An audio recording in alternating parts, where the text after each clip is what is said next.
Hi, it's Sylvester, and last night somebody tried to break into my apartment while I was home. It was very scary. I'm gonna tell the story, and it's gonna seem like not a lot really happened because honestly, not a lot really did happen, and you're probably gonna think that I'm being very dramatic here, but I promise you it was a very scary experience for me. I was absolutely terrified, and I'm scared that whoever it was who tried to break into my apartment is going to try again. Anyway, let's get into the actual story. It's like 2 in the morning, I'm asleep, and I wake up to somebody banging on my door. Just absolutely just banging on my door. I can hear them yelling. Now, I'm going to assume gender here, but the voice sounded like a man's voice. This guy was just yelling, hey, like he was pissed off at me, like I had personally done something wrong to this guy, and he was just like trying to get into my apartment to beat my ass. Like that was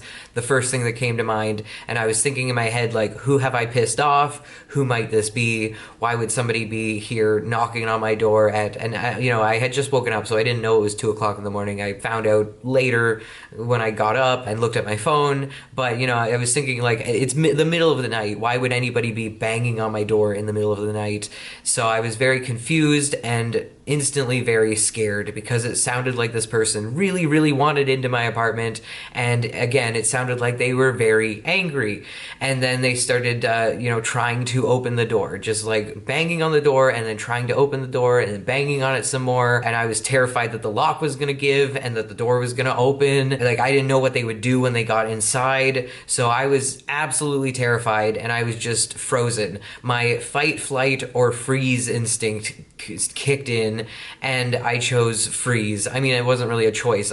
My body chose freeze. I just could not move. I was lying completely still. I thought maybe if I moved and made noise, that would let the person know that there was somebody in the apartment and that would make them want to break in even more. I don't really think that that makes sense because theoretically, I feel like people are less likely to try to break into an apartment if they think somebody's home. But clearly this person, I mean, not clearly, but it seemed to me like this person was trying to get to the person inside the apartment. So if they thought that no one was home, maybe they'd give up and leave. But if they heard me moving around, they might be like, oh, he's in there, and then try harder to get into the apartment. So my instinct was to freeze, stay perfectly still, try not to make any noise. And I have this mattress protector on my mattress that my mom bought me, which, thank you, Mom, I appreciate it, but it is kind of cheap.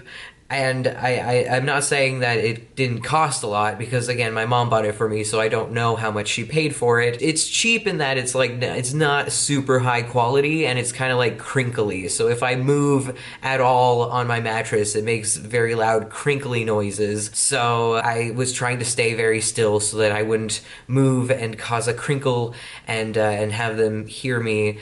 And this knocking and trying to get into the apartment only lasted like probably like 30 seconds. It felt like an eternity in the moment, but it was probably only like 30 seconds that this person was trying to get in. So finally he leaves and he goes into the stairwell that's next to my apartment, and I could hear him talking, but I can't hear the words. I can just hear the sound of his voice, and I could hear somebody talking back. So there were at least two people involved in this incident, and I was just laying in bed thinking, oh, thank God that's over. And then, like, less than a minute later, he comes back and does it again, starts banging on the door, trying to open the door, banging, banging, banging, trying to open it. And like, I'm even more scared because this guy is not giving up. Like, this guy really, really wants into my apartment. And again, I don't know why. I don't know who this person is.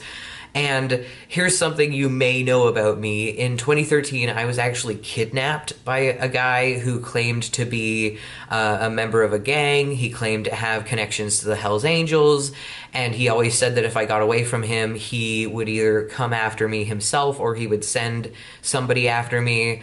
So that was what was going through my head, is like, is this the guy who kidnapped me? Has he found me? Is he trying to get to me? Or is it like the Hells Angels? Is this like one of his gang friends?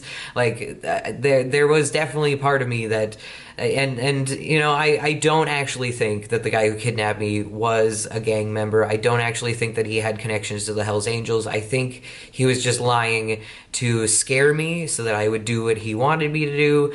But I don't know. Maybe he is a gang member. Maybe he does have connections to the Hells Angels. So there is that fear in the back of my head at all times that perhaps somebody's gonna come hunt me down at some point in my life. So there was that fear. I was laying in bed thinking, oh my God, the guy who kidnapped me is either standing on the other side of my door or somebody associated with him is like trying to get into my apartment right now. So it was absolutely so flippin' terrifying. And again, he's just banging and banging and banging, and he's yelling, "Hey, listen!" Which, like, listen to what? Listen to, like, you know what I mean? Like, I don't know what that meant. I don't know why he said listen. I don't know. But he said, "Hey, listen," and he sounded very, very angry. And once again, it probably lasted for like 30 seconds of him trying to get into my apartment again. And then finally, there was silence and he left. Again, I was lying in bed, still frozen, still unable to move. I don't have a little peephole in my door, so I couldn't go over and like look to see who it was.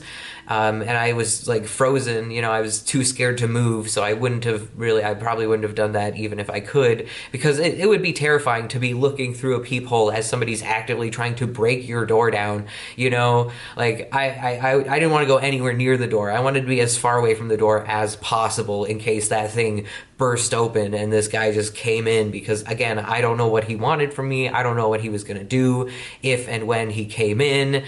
I had this vision in my head that I would like open the door and then he would come in and just like attack me or shoot me or stab me or kill me and then just steal everything in my apartment. And so there was no way in hell that I was getting up and answering the door. And so he leaves. And then he starts doing it to somebody else's door. I could hear him banging and banging on someone else's door. So at that point, I'm like, I have to do something. I'm terrified. This guy is like, I don't know what he wants. I don't know. Like, I don't know. This is a very sketchy building.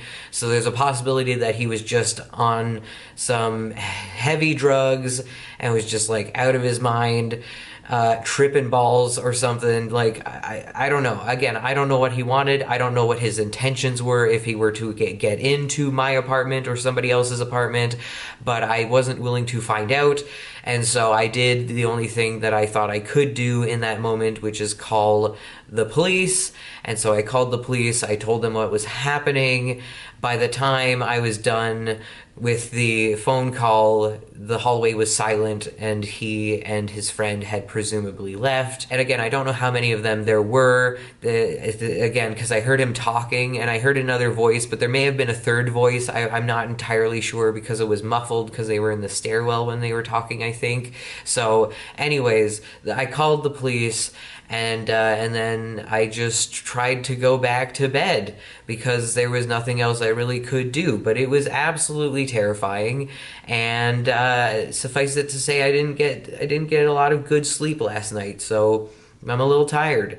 So yeah, that's the story. Again, you might think I'm being a little dramatic because it doesn't seem like that much really happened. Just some guy banged on my door and tried to open it, but it was genuinely so terrifying. I haven't been that scared in a long time. Like, it was really, really, really scary. Anyways, that's all. Thank you so much for watching. Have a great day. Stay frosty. Bye.